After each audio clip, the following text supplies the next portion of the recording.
Hey everybody, what we have is a front differential to a 1977 International Scout 2. There was water damage inside this differential, and possibly the only thing I could think it came from was the vent. It was very corroded, it was in the open position, so possibly it was sitting in water for a while. I'm just not sure. But I'm going to do this also differently after this differential is rebuilt.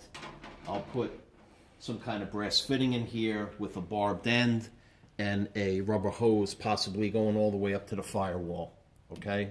So that's going to hopefully solve that problem, eliminate that part. But we're going to rebuild it. We're putting bearings in it, seals. We cleaned it last night, pressure washed it, put it in parts cleaner. But I did notice there was a lot of rust and scale and dirt inside these tubes. Now, even though fluid does not go into those tubes because the seals are there, I just don't want anything flying around in there and contaminating the seals possibly. So what I did, I made this tool. This is a brush from Eastwood. Here it is right here. That's what it looks like. Out of the box, there's 5 of them. It's Eastwood. That's the part number, 13902. They have excellent products, by the way, a lot of specialty tools there. And I have 1/4-inch fuel line. I use fuel line because it's more rigid than vacuum line.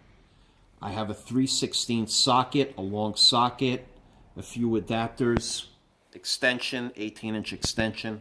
Probably total here is about 25, 26 inches, okay?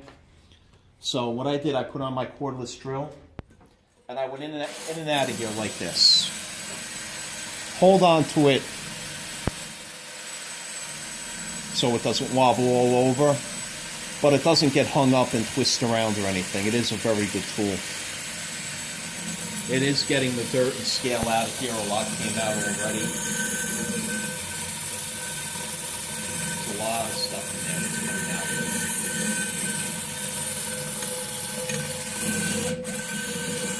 We'll do the other side.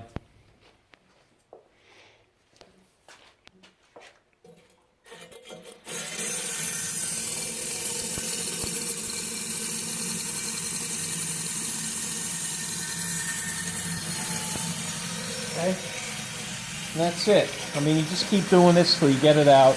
I am going to clean it again. I'm going to pressure wash it again.